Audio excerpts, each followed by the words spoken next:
Hello, everyone, and welcome back to the Real Life Theology Podcast, a podcast hosted by Renew.org.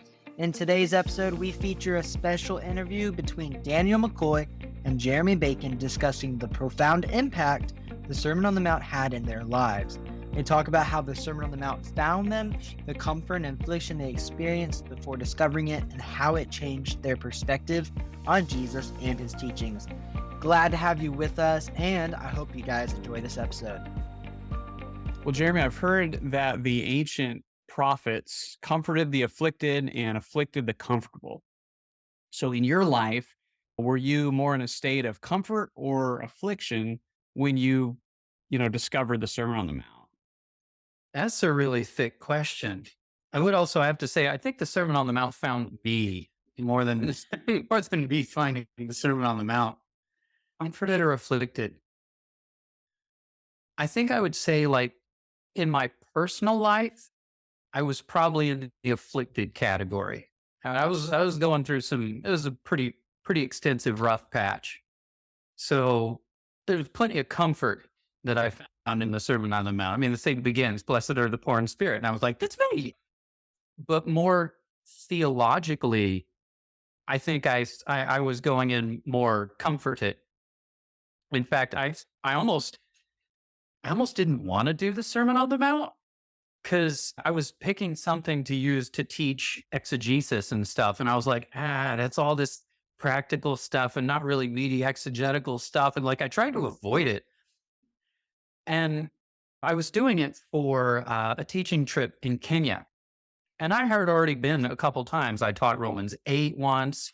I taught a week on the Holy Spirit the second time, not theologically lightweight stuff. And so I was feeling pretty good theologically. And the Sermon on the Mount just totally knocked me upside the head. It would just, in all my theology and everything that I had lined up, I had not taken the kingdom of God seriously enough. And the sermon just afflicted that. Would be a decent way to put it. Yeah.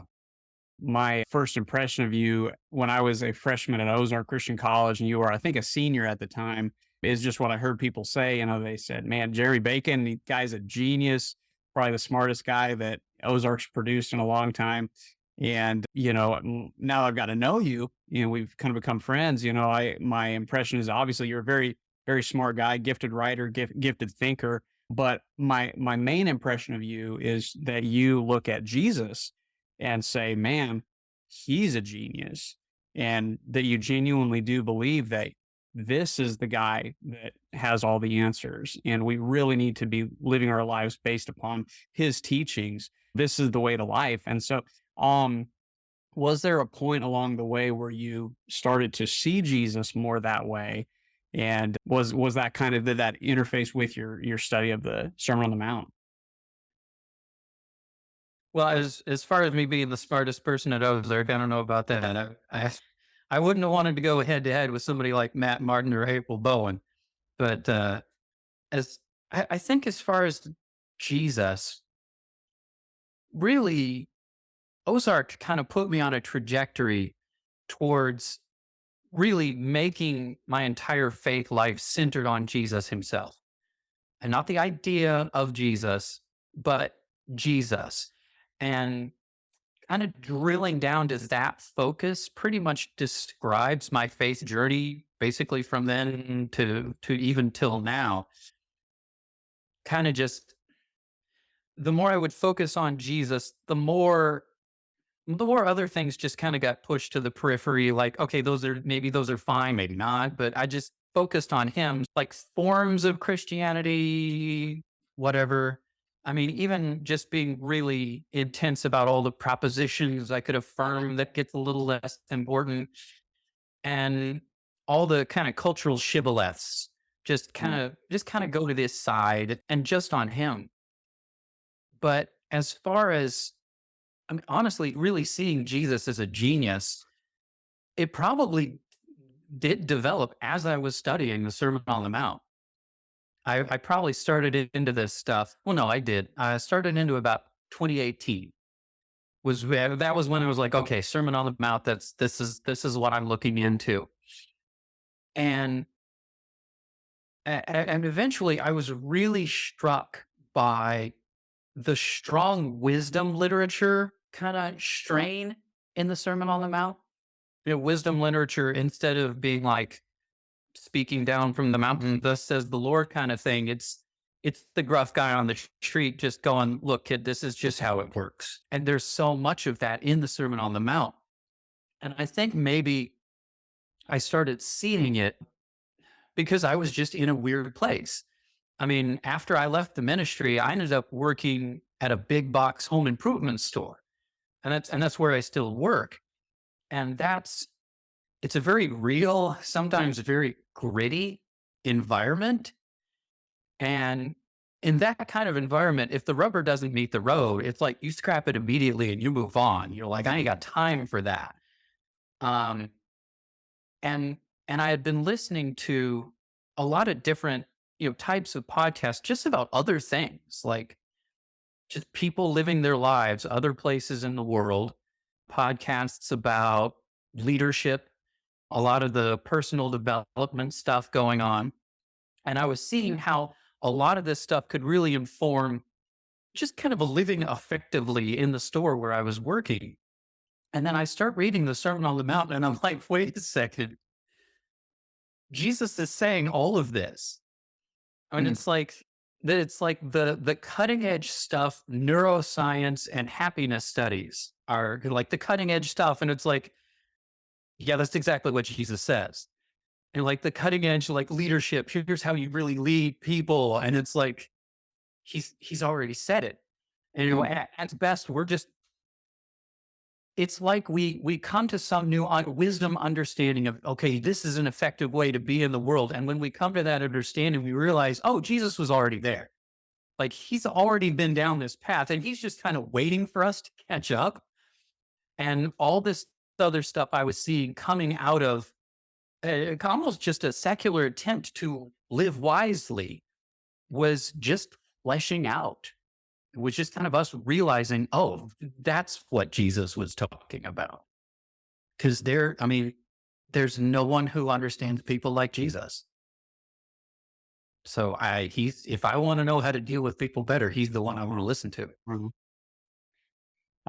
I love the idea of rediscovering the wisdom literature. I think we're in chaotic times and people really need, I think are searching for just, hey, help me know how to figure this life thing out. Are there some instances in the Sermon on the Mount that you could point to help anyone who isn't quite tracking with that idea of wisdom literature and say, okay, this pretty clearly, wisdom literature within the sermon? Okay. I think actually one of the more interesting examples is the paragraph on turning the other cheek, because that's one of the ones that seems the most impractical. It's like, okay, that's not really going to work. But I remember once, in fact, I kind of used this story in the book. My kids were on the younger side, and there's a lot of kids they would play with in the neighborhood. But there was a group of kids that were just not good kids. I mean, it was like kids talk. You find out pretty much everything that's going on in the neighborhood. So I just knew, I was like, okay, if Michael and his friends come by, let me know, because this is going to be a problem. And this kid would harass my kids some, and I started really thinking about, okay, what am I going to do about this? And yeah, I'm grown up. Yeah, am I just going to chew the kid out? Am I going to go talk to the kid's parents? I mean, their house is right on the other side of my fence. And I was thinking, and those would be all the ways to not turn the other cheek. Just, okay, you're coming at me, but you're a kid. I have more power. Let me just push you out of the way so you stop bugging my kids. But I was thinking specifically about talking to his parents. I mean, realistically, Michael's a kid who's wandering around the neighborhood, picking on other kids. He's doing that for a reason. If I talk to his parents, one of two things is going to happen. Either they're going to tell me to mind my own business and use some more colorful words when they do that, or they're going to discipline Michael in a way that is so disproportionate to anything he's done and will not help. So I'm like, okay, how do I? And then I just started thinking, it's like, oh yeah, maybe I should think of how Jesus might handle this. And I mentioned in the book, one of the things I would do when we drive in and out of our neighborhood and would see Michael and his friends, I would just start waving. And I started remembering his friends' names. And anytime I saw them, I would try to say, smile, wave, say hi if possible, call them by name. Just started treating them with respect. Like they were people, like they were my neighbors, which they are. And instead of returning their insults instead of answering that with some kind of chewing them out or whatever, I returned it with friendship. And it was almost immediate that they would just wave when we passed by. I mean, it worked. And the power response might have temporarily gotten us something, but it would have made things worse long term. Mm. But the turning the other cheek, wave and try to make friends of these kids response, it was effective. My kids have never mentioned him since. I mean, that's one. I could come up with a few others if you wanted, but Yeah, well, man, that's fascinating. Because ethics tends to deal with the right thing to do versus the wrong thing to do. It seems like this obviously he's not transcending right and wrong. That would be, Nietzsche, but Jesus is saying, look, there's more than just, right, doing the technical right thing here. Let's actually move the needle. Let's actually change things. Is that what you noticed throughout the Sermon on the Mount? I think, let me see if I can put this together right. There's on the one hand, you could talk about ethics. Is it just what's right or what's wrong? And does it work because it's right, or is it right because it works? Or it does not matter if it works or not. It's the right thing to do. And I think separating all that out is a bad idea. Because really, when I was thinking through what to do with these kids, I was thinking, what is the most effective thing to do? Now, there are some angles from which I could have been entirely ethically justified to just come out, chew these kids out, and chase them out of my neighborhood. Mm-hmm. That may have been ethical. It would not have been effective. So you kind of mentioned to some extent transcending ethics, maybe. I mean, there's a sense in which the whole Sermon on the Mount, everything, of course, it's the right thing to do, and it works. And I think because the universe functions along the grain of God's character, I mean, it's still broken, so it's a bit more of a statistical thing than a guarantee. But because the universe still generally functions along the grain of God's character, what mirrors God's character will be the most effective thing. Mm-hmm. They go together because he's the one who made this whole thing. Wow, that's really good. So could you flesh that out a little bit more in terms of, maybe some specific examples in which following Jesus' teachings is not just a matter of, well, if I'm going to be like technically really good, I'm going to do this, but it's not going to work. That's our tendency is we tend to think that it's not very practical. It's kind of like for the super spiritual Christians, but it's not real world stuff. Could you give us maybe some additional examples where no, this is very practical and it really does work in a way that may be very counterintuitive? Yeah, the story about Michael and his friends is my favorite one. I mean, I could think of a few others, like Jesus said, honestly, the one that comes to mind is, let me try to think, because it connects with several parts of the Sermon on the Mount. Let me try to think of which part it would connect with more. I guess maybe it would start with the paragraph on judge not lest you be judged. A lot, and in fact, almost everything I wrote, I started studying the Sermon on the Mount in 2018, but almost when I started writing was pretty much almost always during almost all of it was during the pandemic. Mhm. So that was a very extreme time. And really, to me, almost felt like the perfect time to actually take this stuff out into the marketplace in an extreme setting. Does it actually work? And one of the things I was having trouble with, I mean, during the pandemic, everybody was just losing their minds. And on almost a daily, if not minute by minute basis, I would be seeing things that I perceived as moral failures. And I'm walking around my store and I'm like, Jesus says, don't judge. And I'm like, but I am having a hard time with this right now. And it made life very unpleasant. I mean, my insides would be in knots all the time. And one of the things I eventually landed on was a prayer, the prayer from the Lord's Prayer, which is also part of the Sermon on the Mount. Forgive us our debts as we forgive our debtors. And that started becoming a mantra for me. So I would see something that I viewed as a moral failure, and I would pray that prayer. Okay, they have something that needs to be forgiven. But when I prayed, forgive us our debts, I was putting them and me in the same category and acknowledging I have stuff that needs to be forgiven too. Let me put that person in the fence with me and ask for both of us to be forgiven. Forgive us our debts. And that was huge. And making that my mantra, whatever knots were getting tied up inside of me just released.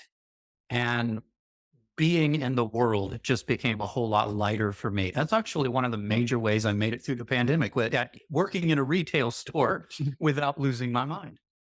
Mm, mm. That's amazing. So that his teachings are not an impediment to real life, but they're more of a lifeline in the most extreme examples. They really are. And in fact, that's one of the reasons, but some of the stuff, I think I quote Solzhenitsyn a couple times in the book, which I was drawn to read at the beginning of that year. And part of that is because, his experience in the Soviet prison system was so extreme. And I'm always like, I want to see the extremes because I want to see if this stuff works. And I think I quote him in a lot of the stuff about that Jesus says about not clinging to riches. Don't seek treasures on earth, seek them in heaven. So you see him in one of the most extreme possible situations. And he's saying, yeah, that's absolutely the smart way to go. Yeah. Yeah. It's really good because, yeah, I think that it doesn't take much for most ethical systems to kind of fray, and especially with regard to getting into a dystopian reality.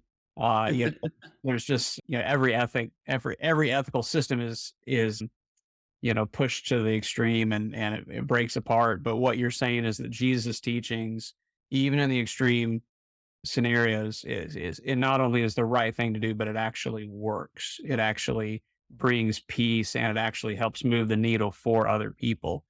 Yeah. And I think both of those are important, like the sense of bringing peace, because the Sermon on the Mount is just ruthlessly focused on your heart. There's almost no mention of other people. There's like a couple times where Jesus is like, okay, the pagans run after that, just leave them to them. But it's almost all ruthlessly centered on your heart. And so living out Jesus's heart, his ethics, is the most effective way to navigate this world with a sense of peace. And because the world is broken, so the right thing doesn't always quite pan out the way you want, it does give you the statistically best chance of a positive outcome. If anything is going to help the people out there get better, this is what has the chance of doing that. Mm-hmm. Mm-hmm. No, that makes sense.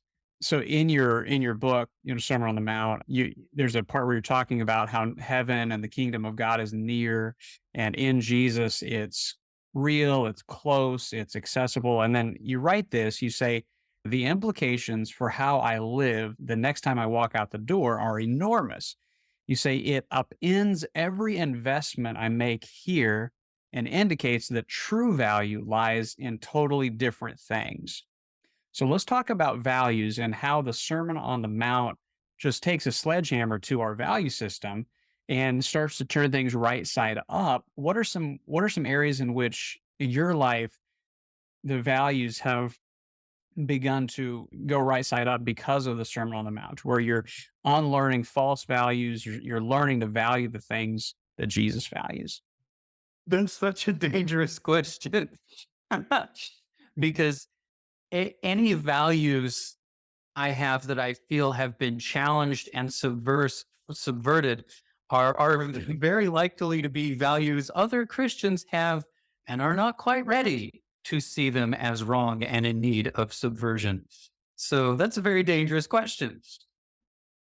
I think maybe one of the best examples for me, and I think beforehand, I wouldn't have said, well, just get straight to what the answer is, and then I'll flesh it out. Reading a Sermon on the Mount taught me to value people more. And beforehand, I don't think I would have, I mean, I certainly wouldn't have articulated, I don't value individuals very much. That wouldn't have happened. But I think the very first thing the Sermon on the Mount confronted me with was the issue of contempt, which is actually where I go with the paragraph that we generally say is about anger, because that's how Jesus introduces the paragraph. But I think it's more about contempt. And retail is a very contemptuous environment. We don't meet people at their best. People often don't treat us as fully worthy of respect. It's just an environment very full of contempt. And Jesus confronted me with that almost immediately when I started studying the Sermon on the Mount. And could you flesh out what contempt is real quick? Viewing somebody as less than would probably be the simplest way to put it. That in some way, I am superior to this person and they are not worthy of the same dignity and respect as I am.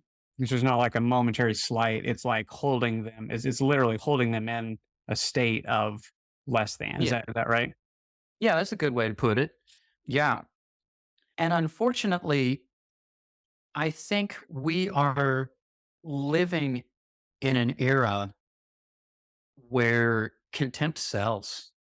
Mm. Contempt is very marketable, and it's just finding ways to define who is us and who is them. And once we've defined who is us and who is them, we are free to treat them with contempt. They are different. They are other. We don't have to treat them with the same dignity and respect that we would treat us. And so, and working at a big box retail store, I encounter people from almost any possible demographic and usually encourage them not at their best. I mean, working at the intersection of people, their possession, and their money, it can get hairy. And so learning to recognize that every single human being, no matter what, is someone created in the image of God that has the exact same dignity and respect as me. And I cannot have contempt for anyone. And I mean, honestly, you could just trace this through the entire Sermon on the Mount. I mean, the paragraph on anger, don't call your brother names, go on to, judge not lest you be judged, all the way to the golden rule, do unto others as you would have them do unto you. So learning to value people in a way that really just makes any us versus them distinction kind of ridiculous, and just see that we are all, I mean, at the end of the day, we're all in the same pot. That was a value that Jesus definitely flipped around. And going back to, forgive us our debts. You're finding them in your group and you in their group. And At least finding that both of us are part of a larger group. Mm-hmm. Yeah. Well, we're rapidly approaching another election. I'm glad to hear you say this because, I mean, it's it can feel like faithfulness to our faith to get, the righteous indignation and to say, man, these people are taking our country the wrong direction or whatever, whichever side of the aisle you can hold the other side in contempt and it feels like faithfulness. And that's why we have to not let these teachings of Jesus off to the periphery. We've got to let these be central. Absolutely. Which does seem like that, man, there's something very timely about the Sermon on the Mount for this little moment we're in right now. Yeah, yeah. Are there maybe two or three verses in the Sermon on the Mount that really deal with contempt in a way that those who are watching or listening can kind of connect that concept with these verses, kind of find a hook there mentally to be able to say, okay, yeah, this is how I know that the Sermon on the Mount deals with the issue of contempt. Well, a lot of the flip side of contempt is respect. Those are the two sides to the coin. And I mean, even like you start with blessed are the meek. I end up defining meek as someone who refuses to control and dominate others and instead treats everyone with respect. So the meek doesn't come in with power. The meek comes in with respect. And Jesus says that's the way to inherit the earth, which is very counterintuitive. Sure. Honestly, almost everything at the end of chapter 5 deals with respecting people. You have don't Jesus connect in the paragraph we usually say is about anger. He has name calling, he says to his brother Raka or fool, which that simply is a way to express contempt for someone. Mhm. And he connects that to anger, and then he connects that to murder. Because if you don't value somebody, well, those are the two ends of the spectrum. Either just calling them some name, well, that shows contempt. Well, murdering them also shows contempt. It's just, those are just two ends to the same spectrum. Same heart. Yeah. The paragraph on, I call it a paragraph on objectification on women. Mm-hmm. I think Jesus' point is don't objectify women. What's the opposite of that? Showing respect. The next paragraph on taking oaths, which seems like one of the most kind of abstract ones. It's about speaking sincerely. Well, what is speaking sincerely? It is treating someone else with respect. I guess to jump ahead, the paragraph, judge not lest you be judged. That's a fairly obvious example of there is no us versus them. We're all in this same boat. I mean, especially when you think of be judged in the sense of the final judgment. None of us are going to be on the judgment seat that day. Not having contempt for others, recognizing we all share the same common humanity. In fact, that is one of the main breakthroughs I had with my own judgmentalism, was recognizing, I need to rejoin the human race. Because the extent to which I allow myself to be human is the extent to which I allow other people to be human. Mm-hmm. And if I can do that for them and for myself, and either one will tax the other. So they kind of have to rise together.